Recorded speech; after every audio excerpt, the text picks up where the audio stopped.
Perkenalkan, kami dari kelompok 4 yang beranggotakan. Perkenalkan, nama saya Tiara Mayati. Perkenalkan, nama saya Delzi Suprapika. Perkenalkan, nama saya Melisa Sekretari. Perkenalkan, nama saya Kesya Dwiananda. Saya Mutiara Dwi Ramadhani. Saya Afriti Putri. Di sini kami akan mempresentasikan hasil materi kelompok kami. Selamat menyaksikan. Baiklah, di sini saya akan menjelaskan apa itu pengertian antenatal care ANC. Pengertiannya adalah pelayanan kesehatan yang diberikan kepada ibu selama kehamilan untuk memantau kesehatan ibu dan janin, mendeteksi komplikasi secara dini, serta memberikan pencegahan dan edukasi agar kehamilan berjalan sehat. Tujuan ANC 14T merupakan pelayanan kehamilan yang bertujuan untuk menjaga kesehatan ibu dan janin melalui pemeriksaan secara teratur, deteksi dini masalah kehamilan, pencegahan komplikasi, serta pemberian edukasi dan persiapan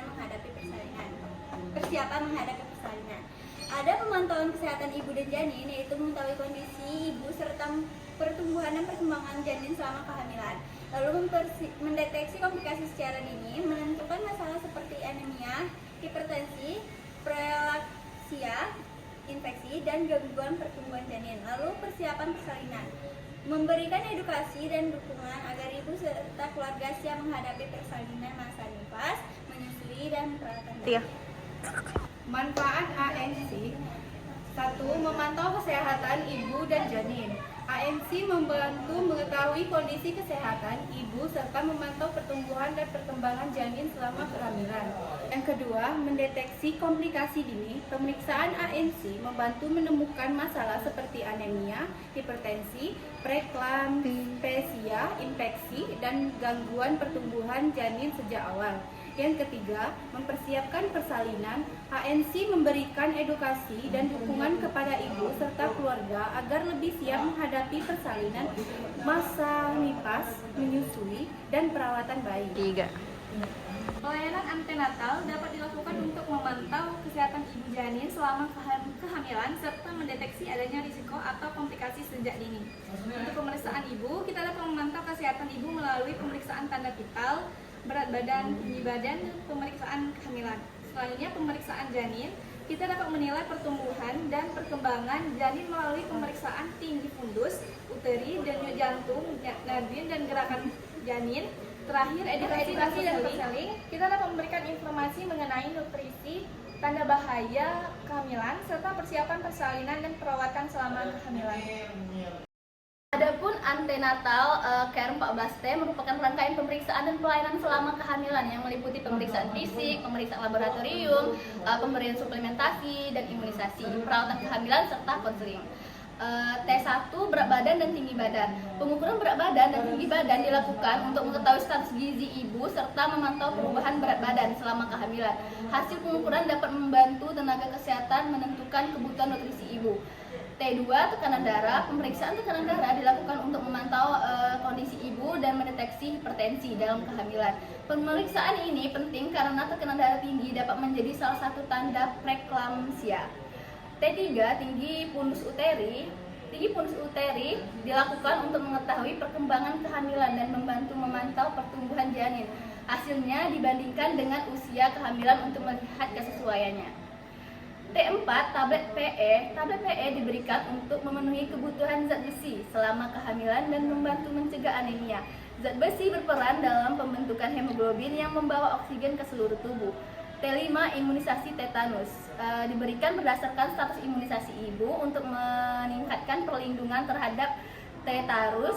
Imunisasi ini juga membantu melindungi bayi dari risiko tetanus neonatal. T6 pemeriksaan hemoglobin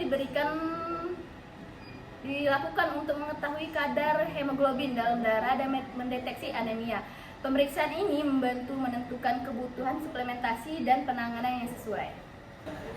T7 protein urin. Pemeriksaan protein urin dilakukan untuk mengetahui adanya protein dalam urin. Hasilnya dapat membantu mengevaluasi kemungkinan preeklamasi, terutama jika disertai tekanan darah. T8 urin reduksi. Pemeriksaan urin reduksi digunakan untuk membantu mengetahui adanya gula dalam urin. Hasil yang abnormal dapat menjadi dasar untuk melakukan pemeriksaan gula darah lebih lanjut. Tes 9. Pemeriksaan sifilis. Pemeriksaan sifilis dilakukan untuk mendeteksi infeksi pada ibu hamil. Deteksi dan penanganan dini penting karena sifilis dapat ditularkan dari ibu kepada janin. Tes 10. Perawatan payudara. Perawatan payudara bertujuan untuk menjaga kebersihan payudara dan mempersiapkan ibu hamil untuk menyusui. Ibu juga diberikan edukasi mengenai cara menyusui dan perawatan payudara yang tepat. Tes 11. Senam hamil. Senam hamil merupakan aktivitas fisik yang disesuaikan dengan kondisi ibu. Kegiatan ini dapat membantu menjaga kebugaran, mengurangi ketidaknyamanan, dan mempersiapkan tubuh menghadapi persalinan. T12. Obat anti-malaria. Pemberian obat anti-malaria dilakukan sesuai indikasi dan risiko malaria. Hal ini terutama diperhatikan pada ibu yang tinggal atau berada di wilayah dengan risiko malaria. T13. Kapsul yodium. Yodium dibutuhkan untuk pembentukan hormon tiroid serta mendukung pertumbuhan dan perkembangan janin. Pemberian yodium dilakukan sesuai kebutuhan dan program kesehatan yang berlaku. T14. Temu wicara atau konseling. Temu wicara merupakan komunikasi antara tenaga kesehatan dengan ibu dan keluarga untuk memberikan informasi mengenai nutrisi, istirahat, tanda bahaya kehamilan, persiapan persalinan, menyusui, perawatan bayi, dan keluarga berencana.